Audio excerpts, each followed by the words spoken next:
মন্ত্রী এবং অত্যন্ত জনপ্রিয় জননেতা আব্দুল সালাম তালুকদারের একমাত্র কন্যা সালিমা তালুকদার, ওনার জন্য একটা লেখা সালিমা, ও ডাকলাম আরো নেই, উনি আমাদের মধ্যে বুঝতে পারছেন এবং আপনাদের মৎস্যজীবী দলের মহানগর নেতৃবৃন্দ আছেন এই জায়গায়। এখন আমাদের আলম ভাই ওনার জোরে মিটিং থাকায় আমরা পরে আলোচনা করবো। মিটিং থাকার কারণে আলম ভাই আপনার সামনে শুভেচ্ছা বক্তব্য রাখবেন সংক্ষিপ্ত একটু বলে।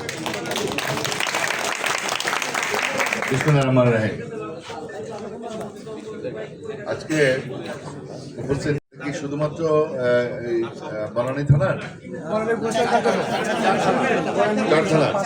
আচ্ছা, তাহলে বনানী, গুলশান, ভাসান ট্যাগ, ক্যান্টনমেন্ট 4 থানারই মৎস্যজীবী দলের আমার নেতৃত্ব। তাহলে তো খুব গুরুত্বপূর্ণ নেতারা এখানে বসা, 4 থানার খুবই গুরুত্বপূর্ণ নেতৃবৃন্দ। আপনারা তো অনেক নির্যাতিত, 17টা বছর তো বাড়িতে ঠিক মতো ঘুমাইতে পারেন, আমি জানি। মামলাও খাইছেন, হামলার শিকার হয়েছেন, অনেক নির্যাতিত।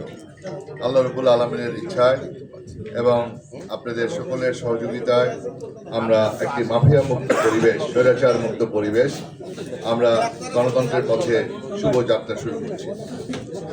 এবং আপনারা সবচেয়ে সৌভাগ্যবান, চুপ করো কি স্যার, আমরা সবচেয়ে সৌভাগ্যবান, আপনারা সবাই সৌভাগ্যবান।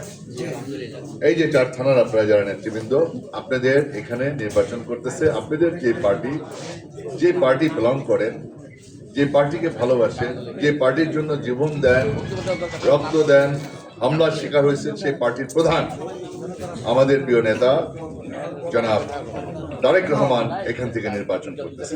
এটা তো আপনাদের জন্য বিরাট পাওয়া। এবং তারেক রহমান তো কার সন্তান সেটা আপনারা জানেন। আমাদের ফাউন্ডার প্রেসিডেন্ট, ফাউন্ডার চেয়ারম্যান, আমাদের প্রতিষ্ঠাতা চেয়ারম্যান, স্বাধীনতার মহান ঘোষক শহীদ রাষ্ট্রপতি জিয়াউর রহমান, যার আদর্শ নিয়ে আমরা এই রাজনীতি শুরু করেছিলাম। এবং দেশনেত্রী বেগম খালেদা জিয়া, যার অনেক ইতিহাস, আমাদের মমতাময়ী মা, অনেক ইতিহাস না? জিয়াউর রহমানের যেমন ইতিহাস আছে, বেগম খালেদা জিয়ার অনেক দীর্ঘ ইতিহাস, বর্ণাঢ্য ইতিহাস। সেটার প্রতিফলন আমরা দেখলাম কিছুদিন আগে, জানা যায় না? আপসীর নেত্রী, আরেকজন যে আছে নেত্রী, সে কোথায় আছে খবর আছে? এগুলি সবই আল্লাহর ইচ্ছা। আজকে দেখেন আল্লাহ রসিম রহমত, আল্লাহর কাছে লাখো কোটি শুকরিয়া, আমার নেত্রী অনেক সম্মান পেয়েছেন, বিদেশ থেকে এসছে সম্মান জানাতে, তাই না? কতগুলো দেশ, তাদের দেশের প্রতিনিধি এসছে, তারা এসে আমাদের জানাজায় শরীক হয়েছেন, তারা শোক বার্তা দিয়েছেন এবং অনেক রাষ্ট্রপ্রধানরা শোক বার্তা দিয়েছেন। আলহামদুলিল্লাহ, আমাদের নেত্রী অনেক সম্মানিত। এখন তাদের জ্যেষ্ঠ সন্তান, আমাদের উত্তরসূরি, শহীদ জিয়ার উত্তরসূরি, বেগম খালেদা জিয়ার উত্তরসূরি তারেক রহমান সাহেবের হাতকে শক্তিশালী করতে হবে না? তাহলে তো বেগম জিয়ার আত্মা শান্তি পাবে নাকি? আমাদের প্রিয় নেত্রী আত্মা শান্তি পাবে, আত্মা শান্তি পাবে আজকে যদি আমরা আমাদের প্রিয় নেতাকে তার হাতকে শক্তিশালী করতে পারি, বাংলাদেশের প্রধানমন্ত্রী বানাতে পারি এবং ঢাকা 17 থেকে সবচাইতে বেশি ভোট দিয়ে আমরা যদি তাকে নির্বাচিত করি।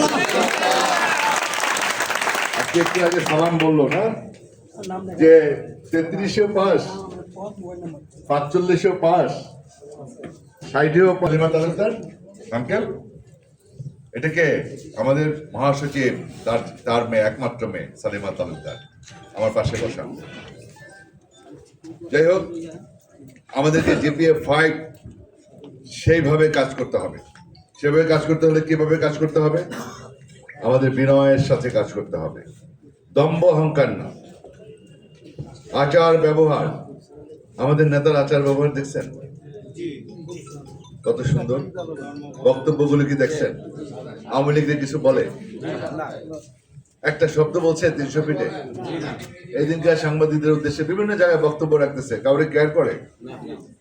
সে তার লক্ষ্য, তার স্বপ্ন, তার চিন্তা এদেশের জনগণের নিয়ে কিভাবে সামনের দিকে এগিয়ে যাবে, কিভাবে আমাদের ভাগ্যের পরিবর্তন করবে।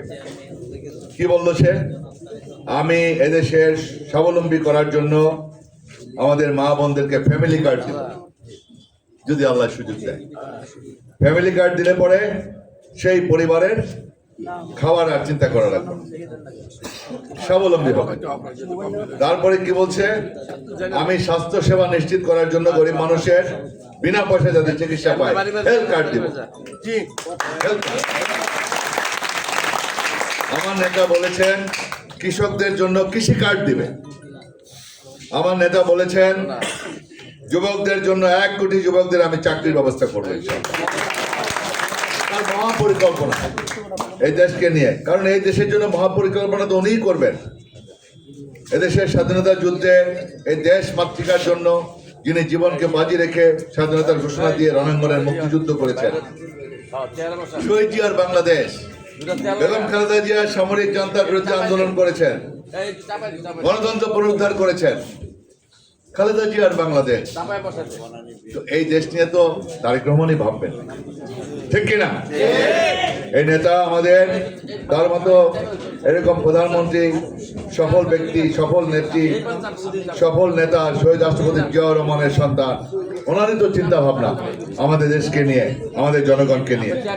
আজকে উনি আমাদের সকলকে স্বাবলম্বী করার জন্য, দেশের আইনের শাসন কায়েম করার জন্য, বিচার বিভাগের স্বাধীনতা নিশ্চিত করার জন্য, এদেশের জনগণের স্বাস্থ্য সেবা নিশ্চিত করার জন্য এবং আমাদের কল্যাণের জন্য উনি 31 দফা আমাদের মাঝে উপস্থাপন করেছেন। মহাপরিকল্পনা করে সকলকে নিয়ে বিভিন্ন রাজনৈতিক দল সমমনা যারা আছে আমাদের আন্দোলন সংগ্রামে ছিল, তাদের সাথে পরামর্শ করে 31 দফা চূড়ান্ত করেছেন।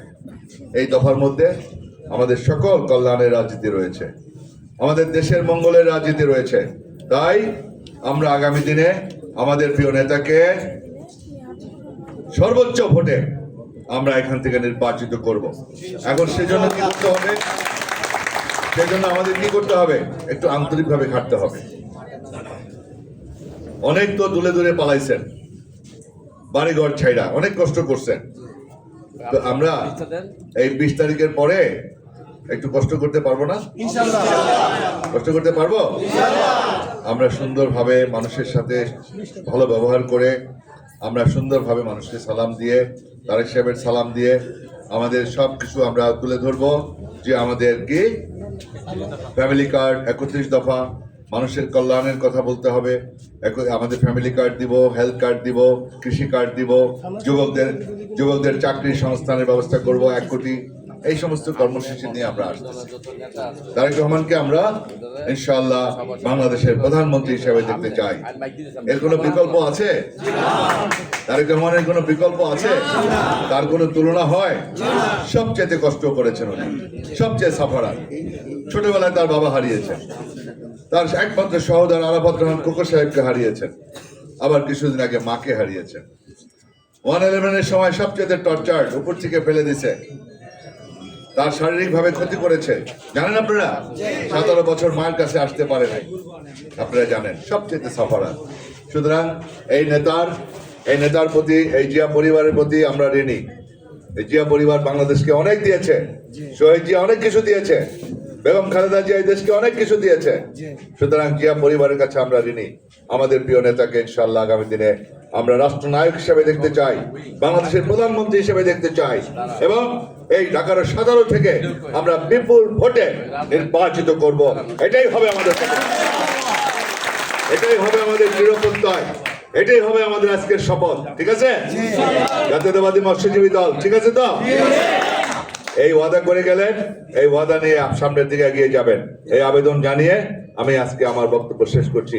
ইনশাআল্লাহ আবার আপনাদের সাথে দেখা হবে, গণসংযোগে দেখা হবে, বিভিন্ন সময় আপনার বিভিন্ন প্রোগ্রামে আমার সাথে দেখা হবে ইনশাআল্লাহ।